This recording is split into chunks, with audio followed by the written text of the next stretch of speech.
bed watching television. Now, anyway, I'm wittering on. This quilt I happened to find in a charity shop. And it is so super simple. Super simple. And then what I did was I asked my lovely husband to now show you. I then thought, you know what? I'm going to make something really beautiful with these gorgeous fabrics by Macawa. And I'm flicking you out, Andrew. And you can see what I've done. First of all, I made an error over there and over there. So that was my fabrics number 11 and 12, and I got them confused. But you can see what I've done here is we've gone all the way down, creating that line. These are only 10 across by 12 down, because someone made a mistake. But you can see the gorgeous ombre of the colors going all the way down, creating this gorgeous stripe effect. And that is what I wanted to emulate again. Thank you, my darling. My husband's now off to go watch Strictly. So what I wanted to do was to create a pattern that would give you that effect. And here it is. It is my Charity Squares quilt fabric pattern. And what we've done is I have tried to keep with the same style of what I've done in the big quilt. And all I've done is I've got 12 different squares along here. Now I've made a much smaller version to do the demo because you don't want to see me make a massive quilt again. But what I've done is you can see that's fabric number 1, 2, 3, 4, 5, 6, 7, 8, 9, 10, 11, 12. In any pattern you get from me, you will see there is always a fabric key over here. And what I would suggest you do is take your fabric number 1, cut a piece off and attach it there. Because what happens is 9 times out of 10, if you're anything like me, you'll start a project, not finish it, come back, and then weeks, months, years later, you'll be like, what was I doing? So I always stick the fabric onto the pattern. Works for me, may not work for you. So all we're gonna do now is we're gonna do our first 2 rows. And I'll show you in the pattern how we've done that. So we're going to go as number 1 all the way down to 12, and then we're going to do rows 1 and 2. Hello, Ali. Hello, Anne Davies. How are you? Now, I apologize for the bumpiness, as I'm not in the office and I forgot my halo lamp. Apologies. So what we're going to do first is, and I haven't got, my problem is the balance of tilting versus falling over. Right. So we're going to start off by taking our number 1 and we're going to sew it to our number 2. Okay, so we're going to do that. And all you're doing is your usual 1/4 inch seam down the side. So that was 1 and 2. Next, we're going to take 3 and 4 and we're sewing those together. Now, if your fabric is directional, make sure that you get them in. What I mean by that, my fabric number 1 has these little reindeer on it. So I didn't get them all. I tried to get them all the same way. So what I did was just with the seam, I made sure everything was the same. If you're using a stripe, again, you can alternate them by having some going this way and some going that way if you like. Whatever works for you, it is your quilt. Don't be, do what you like. But if you're going to do it directionally, that is my tip, is trying to get it that way. So we've done 1, 2, 3, and 4. We're now doing 5 and 6. Now I've made sure that all my stripes are going horizontally. So I'm just making sure I keep doing that. And then I've got 7 and 8. Now with my 8 fabric, you could see that I've kept all my trees that way, just because it gives a bit of direction on the quilt. Somebody just mentioned you could do this on Quilter's Grid. You definitely could. Just depending on how big your squares are, it may not fit on the Quilter's Grid a lot, because obviously that one that I've made, the giant one, is 88 inches. So that's a much bigger square. Just for the demo tonight, I've just decreased the size of the squares, so you can then tell what it is I'm doing. Okay, so now what I've done is I've sewn all of my fabrics 1 to 12 together, and I'm now going to lay them out. So I've got 1 and 2 there. Annoyingly, I don't have a camera to give you a zoom in, but I know that my 1, 2, 3, and 4 are those colors. So when I put them together, I've got 1, 2, 3, and 4, and then I stitch them all together Okay, and then I've got my stripe is my number 5. So I make sure number 5's at the top, that's 6. And then my red is number 7. So I make sure that my red and my red go together, my flower and my red go together. It's really important you do this because otherwise you end up sewing that one that way, so it's upside down. Ask me how I know. But by doing it this way and making sure you follow the grid, because that's why I'm always leaving my fabric for myself here, because I know then I'm getting it the right way. Well, I say that, I've still made a mistake, but it is easier of doing it this way. Okay, and now we're on to the last 4. So this is my 8, 9, 10, and then 11, 12. And again, you can see 9, 10, 11, and 12. I can then check that I've got them going the right way by positioning them next to the fabric. That works for me. It may not work for you. Okay. So now I've got my 3 lots of 4 sewn together. And again, I go back and check. Oh, gosh, that was a giant order. Whoever did that, thank you very much. So we have now got 1, 2, 3, 4. And then I know my stripe is number 5, 5, 6, 7, and 8. So I've got those all lined up, ready to go.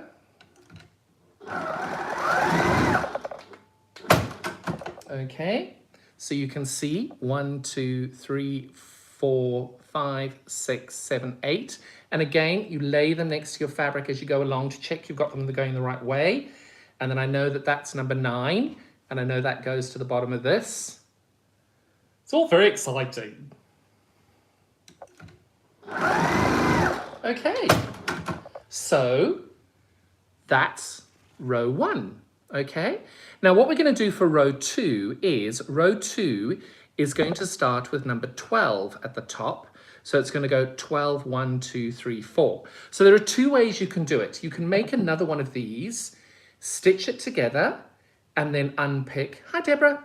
Or all you do is you start with number 12. Okay, I'm going to start with number 12 because I know that's the first fabric. So it's going to be number 12 going to number 1. So 12, 1, 12's at the top. I know that my seam has to be between number 12 and number 1, which will be on this section over here on the top of number 1. Sorry, whenever I use my thread cutter, all of our machines have wonderful little quirks to them.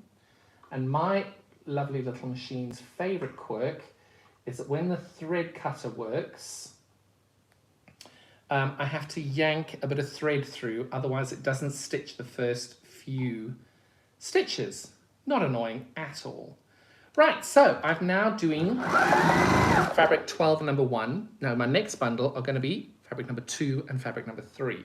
I think this will make more sense when I finish this line and you get to see what you're doing. Now in this one, you will notice that my grey, maybe you don't notice, the grey is ever so slightly bigger than the red. So all I do, and this happens with all of us, we all cut with the greatest of intentions. I position that the little bit of grey and a little bit of grey, equal points, are hanging out on each end. And then I use the red as the line. That's just my little thing of doing it. If we do have fabric that isn't the same size, I just kind of split the difference if I can. Split the difference if I can, and that way then you don't notice it.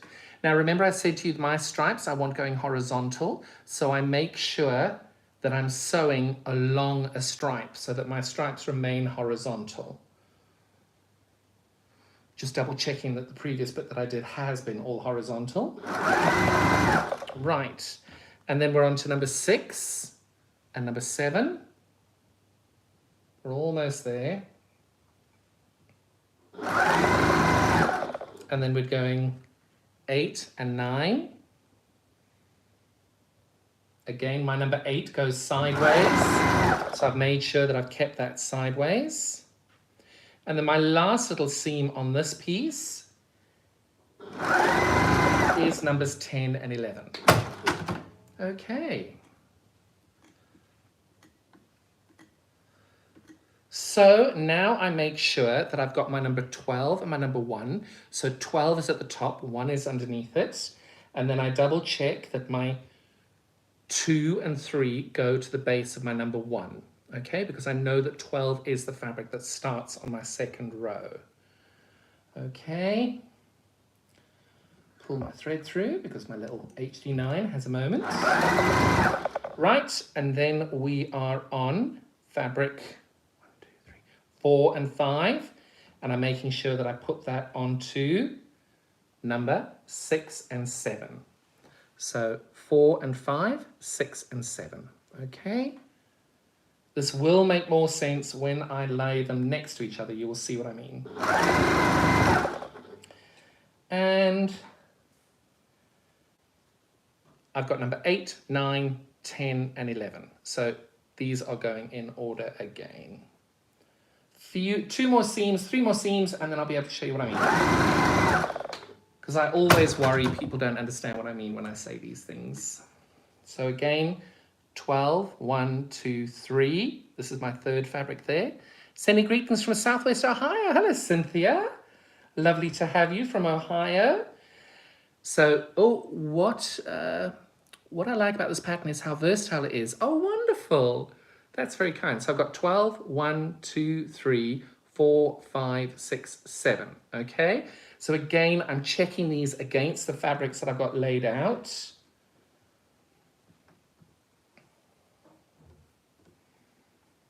Boom, boom, boom. Come on, Bertha. We can do this. My little machine is called Bertha because she's always birthing new products. And again, I've got my number 7 here, the last one there, and I've got 8, 9, 10, 11. I always try and check them in order to make sure I've got them going in the right direction, because very easy to get them mixed up. So I've now got everything done that I need to do. So I'm going to move these out the way. So those are done. And what I meant, and I'm now going to move the camera a bit closer so you can all see where we are. So you can see this was my fabric 1, 2, 3, 4, 5, 6, 7, 8, 9, 10, 11, 12. Now, as you can see, these are exactly the same, except for the first one and the last one. So if I just slide that down,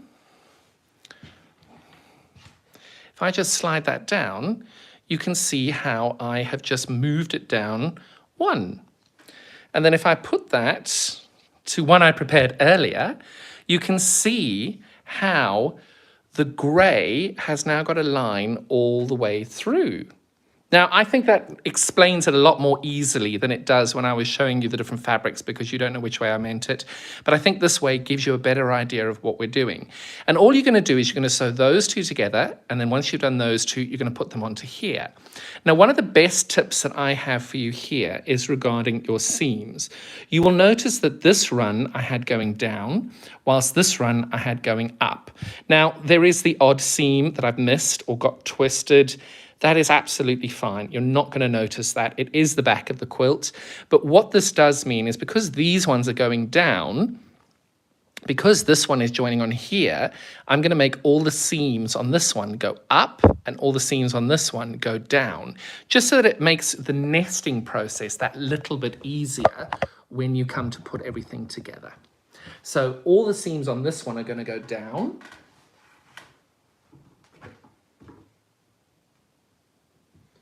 And I'm very lucky, I've got a nice boiling hot iron ready to go and press all these down. The other way of doing this is you can very, very easily press your seams open, but that I find takes a lot of time to be able to do it. Now, if you are going to do a smaller version of this, with sort of 2-inch or 3-inch strips, what you may find is it's easier to cut a 2-inch width of fabric of all 12 of your fabrics, sew them into one long section, a bit like a bargello, and then cut your strips, being the width. If you've got a 2-inch strip, you cut your 2-inch strips, And then you've got everything in a tube. So you'll have everything sewn together in a tube and you just sew there. So you've got a long, big tube. And the good thing about doing that is then you just unpick on the line that you need to unpick on, and then you can sew it together that way. That's another quicker way of doing this. This might be a little bit more difficult for you doing it that way. It's your call. There is no right or wrong. So one thing that is important, I've unpicked this twice because I keep making a mistake. This is number one. This is column number one. This is column number two. Always make sure that you are stitching the right way round, because what I was doing was stitching it that way round and I had my line going the wrong way round. So make sure that you've always got your number one on the bottom and number two on the top, and you're stitching onto the right hand side. It will just make your life that little bit easier and you won't need to unpick anything. Ask me how I know. And I've just realized, 2 seconds, just double checking I've got this the right way around, and I do, but I have pressed these the wrong way around, so I'm just going to repress these.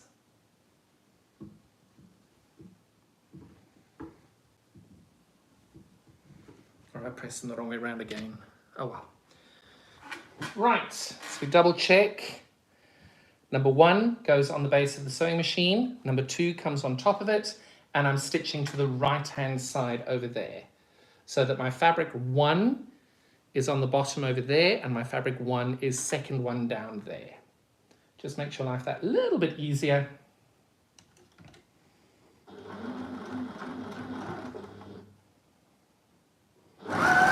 Okay, now I'm keeping a normal standard 1/4 inch seam all the way round.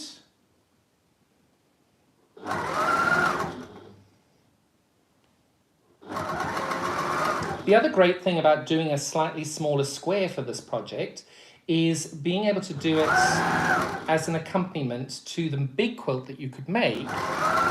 Means you've got a nice good sized cushion to go with the project. Now this one is going to be a cushion, and I am going to quilt it, and when I quilt it, it will be quilted on my long arm quilting machine in the same design as I'm going to make on my giant quilt. I think it's always nice to have that as an option. Okay, so we double checked we got this the right way. This is the first column, this is the second column, and all we're doing now is we're going to sew that onto your third column over here.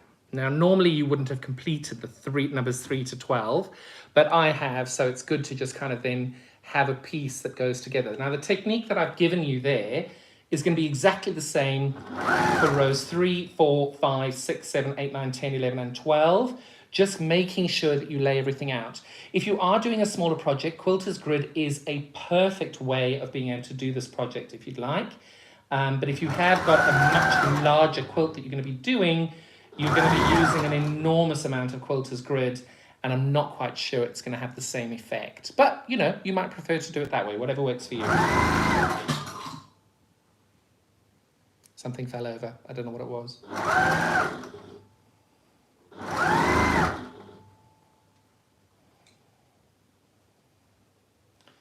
Come on. Here I am just wrestling my seams, making sure they're all going in the right direction.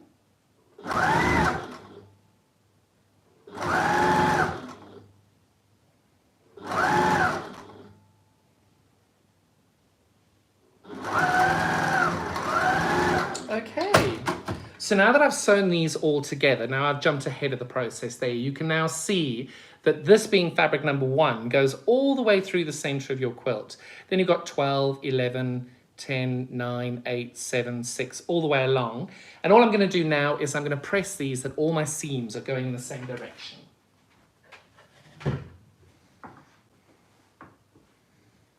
And when I say seams, I'll show you the back of the quilt so you can see what I mean.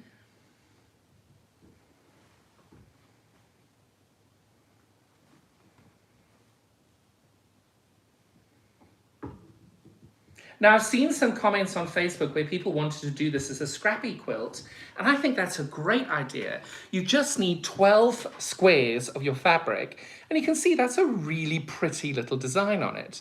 Now, what I've just suggested people do is that we've got 2 borders. I've chosen this grey, And what I love about this is I always lay my fabrics out first and lay the fabric out, and then you can decide if this is the right selection of colour for you. I love grey. I love a grey colour in my borders.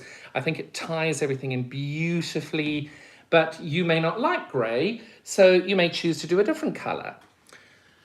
And then what I'm doing is, because I'm going to make this into a cushion, I'm going to have the back of my cushion and the back of my quilt be in this colour. So I'm making this border a little bigger because this is going to be the colour for the background. Now, you may not want to do that. You may want to put this right up against your quilts, but I'm laying it out first for you to be able to see. And you can tell over here, that grey border, I think, works really well to give it a nice little section, and then breaking it for that the gorgeous flowers on there. Now, that may not be your choice. You might not want to do that. You might want to switch them round. But by laying this out before you do it, it's a good way of being able to test the fabrics and see if it's going to work and what you prefer. And you can then just have a look and see. Now, for me, I personally think the grey gives that a really nice, clean, crisp border compared to having that one. But you may choose to have a totally different colour entirely at this process, and that's absolutely fine as well. But I'm going to stick with the grey, and I'm going to put the grey on the sides first, because I prefer to have the long border on the bottom and the top. Thanks very much, Paula. That's very kind. So I'm going to put the left hand and the right hand border on first. And you'll notice I've put the border fabric on the bottom, and I've got my seams all pointing to go underneath my foot so that the foot isn't doing any extra work. I don't need to worry about any extra moving of seams. It's just that little bit easier doing it that way.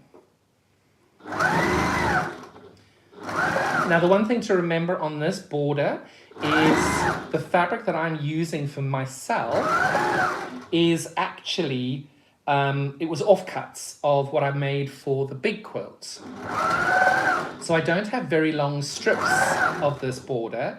So when I do the top and the bottom, I am going to have to piece some pieces together to get that border right for the top and the bottom. Now, if you're doing this, I suggest that you don't do that because you've got an extra seam in there.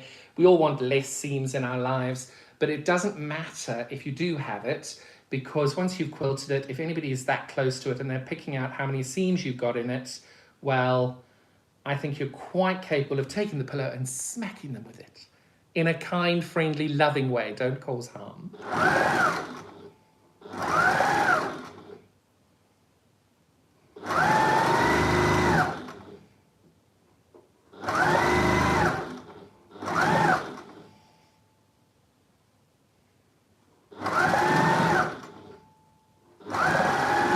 Almost there.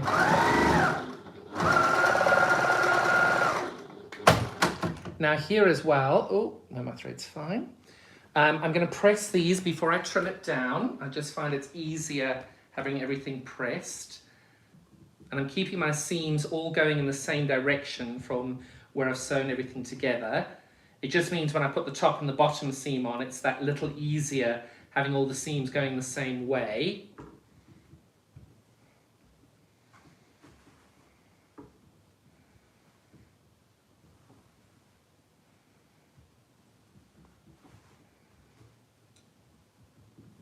And I'll show you what I mean by that, is you can see all of my seams have been pressed this way.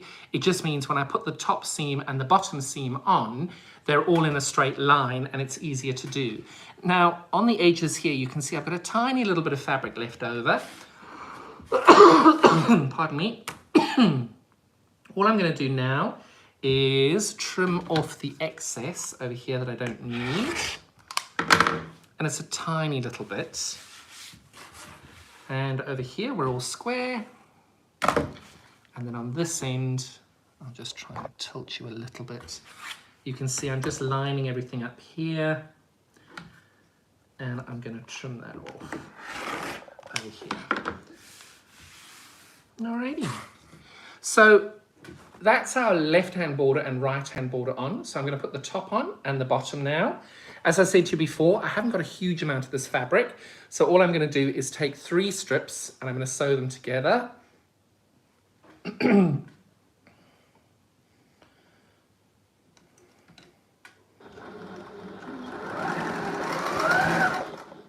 Okay.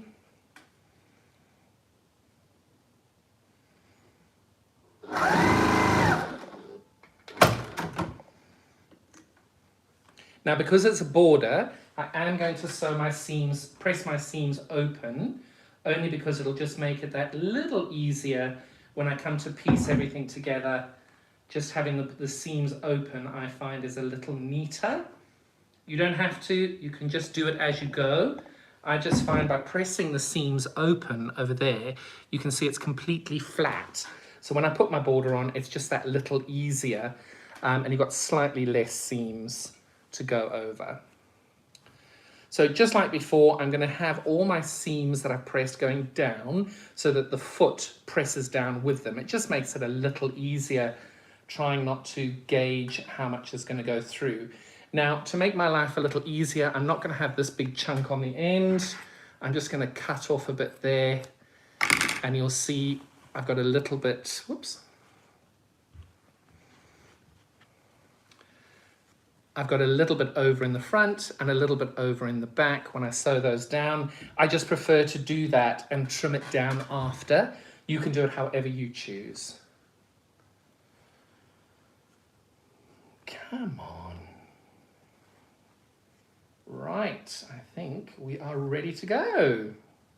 So we've now got our top seam going up now.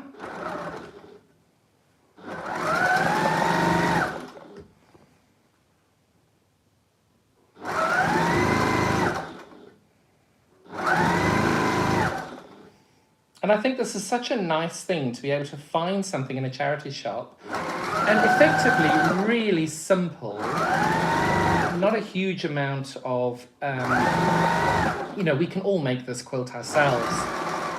You don't need to buy the pattern for it. If you can, thank you very much for the support. If you can't, please don't even think about it. But what I love about it is it's such a simple pattern and it works with every single fabric you can think of. And what it works really well with is we all buy bundles of fabrics of different designers and stuff. And I think this is such a great quilt to be able to make something really pretty using a design bundle from a designer and highlight their fabric. So the bigger quilt I thought was really good, being able to have something quite so large because the scale of the print is perfect for those larger squares, whereas this print is perfect for if you just got, even if you just got plain solids, doing this in a monochrome with different greys to whites to black, and then just perhaps having one single line of pink all the way through the middle would look gorgeous. It's a lovely way of being able to play with colours and doing something really small with a different, just giving it a go and a trial. It's a nice cushion or a bag, or if you've got a jacket that you want to use a nice fun back with, this would work really well as well. Because it's quite a nice size when you finish. And we have now... Oh my goodness, my little phone fell off the counter there. I do apologise. So we've got a nice finished border now. I'm going to just press these and then trim this bit off. Now for my seams here, I'm pressing to the outside. I just think it's neater having everything pressed to the outside. If you want to press it into the middle, that's absolutely fine as well.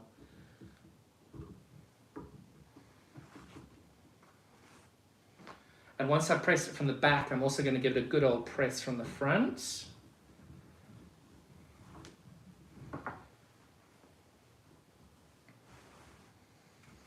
I've only got a small little ironing board here. One day I'll get my sewing studio set up at home.